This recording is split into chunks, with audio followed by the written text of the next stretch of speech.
半年前有个暧昧对象。半年前哦。因为那个时候半年前那时候刚好我要去大陆比赛，然后我就把重心全部都投进去那个比赛，然后我也觉得现在好像很难，就是真的没有空，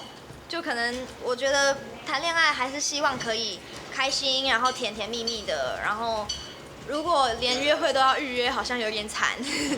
所以就是现在我觉得对他们可能也不公平。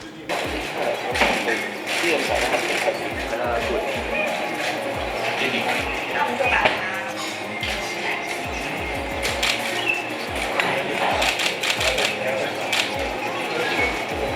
再修一下多余的线。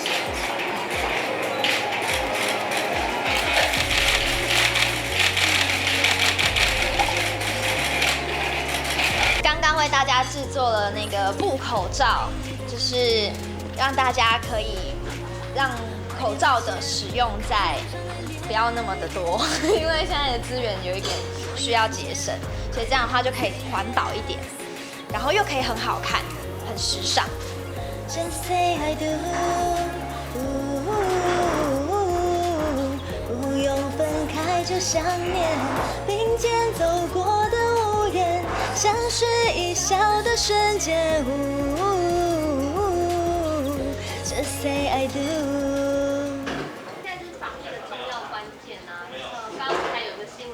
苏慧伦的那一场记者会，那个有一个接触到确诊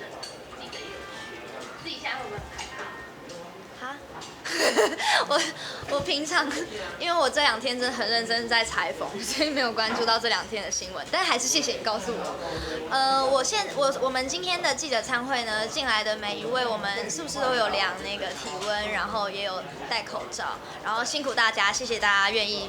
这样子配合，大家现在呼吸应该都还蛮困难的。这种东西是比较偏向自己的免疫力要好，所以呢，我们不但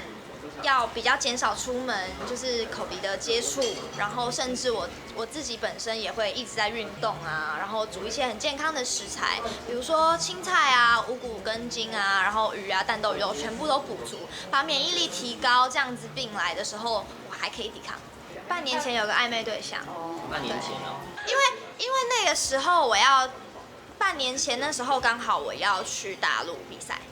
然后我就把重心全部都投进去那个比赛，然后我也觉得现在好像很难，就是真的没有空，